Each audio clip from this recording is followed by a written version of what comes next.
বিশ্বের সবচেয়ে বড় বাণিজ্যিক জোট রিজিওনাল কম্প্রিহেনসিভ ইকোনমিক পার্টনারশিপ বা আরসেপে যোগদানের পথে আরও এক ধাপ এগিয়ে গেছে বাংলাদেশ। চীনের নেতৃত্বাধীন এই বিশাল অর্থনৈতিক জোটে সদস্যপদ পেতে বাংলাদেশকে এবার বাণিজ্য, বিনিয়োগ, মেধাস্বত্ব, ই-কমার্স এবং সুশাসন নিয়ে একাধিক গুরুত্বপূর্ণ প্রশ্নের জবাব দিতে হচ্ছে। আরসেপ সচিবালয়ে দ্বিতীয় দফায় বাংলাদেশ সরকারের কাছে যেসব প্রশ্ন পাঠিয়েছে সেখানে বিশেষভাবে জানতে চাওয়া হয়েছে বাংলাদেশ কতটা প্রস্তুত বৈদেশিক বিনিয়োগ উন্মুক্ত করতে, সেবা বাণিজ্য কতটা উদার করতে পারবে, ডিজিটাল বাণিজ্য ও ই-কমার্সে কী ধরনের নীতি অনুসরণ করবে এবং সবচেয়ে গুরুত্বপূর্ণ স্বচ্ছতা ও সুশাসন নিশ্চিত করতে সরকারের পরিকল্পনা কী।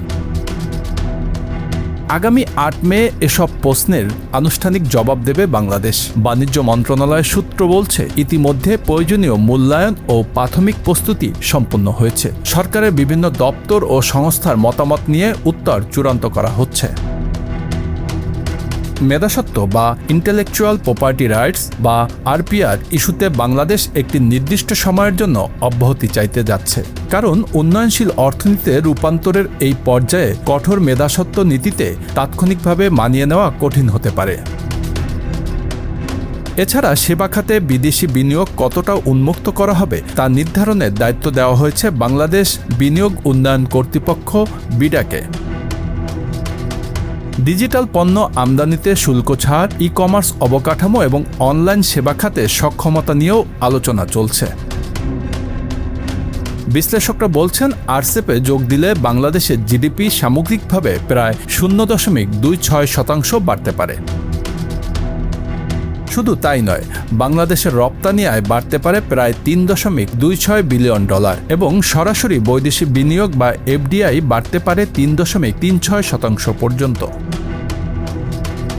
সবচেয়ে বেশি লাভবান হতে পারে তৈরি পোশাক শিল্প।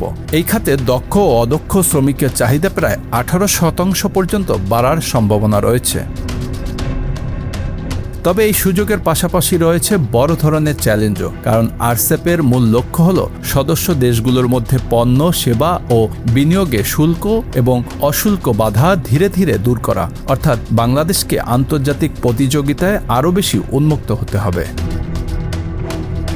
বিশেষজ্ঞরা সতর্ক করছেন দেশীয় শিল্প, সেবা খাত, তথ্য প্রযুক্তি, পরিবহন এবং পর্যটন খাত প্রতিযোগিতামূলক না হলে বিদেশি কোম্পানির চাপে স্থানীয় উদ্যোক্তারা ক্ষতিগ্রস্ত হতে পারেন। বাংলাদেশ বর্তমানে এলডিসি বা স্বল্পোন্নত দেশের তালিকা থেকে উত্তরণের প্রস্তুতি নিচ্ছে।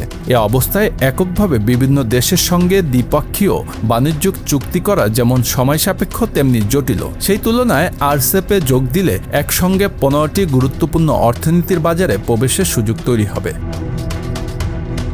এই জোটে রয়েছে আসিয়ানভুক্ত 10টি দেশ, পাশাপাশি চীন, জাপান, দক্ষিণ কোরিয়া, অস্ট্রেলিয়া এবং নিউজিল্যান্ড। বিশ্ব অর্থনীতির একটি বড় অংশ নিয়ন্ত্রণকারী এই জোটে অন্তর্ভুক্ত হওয়া বাংলাদেশের জন্য হতে পারে নতুন বাণিজ্যিক কৌশল। Bangla affairs, news desk.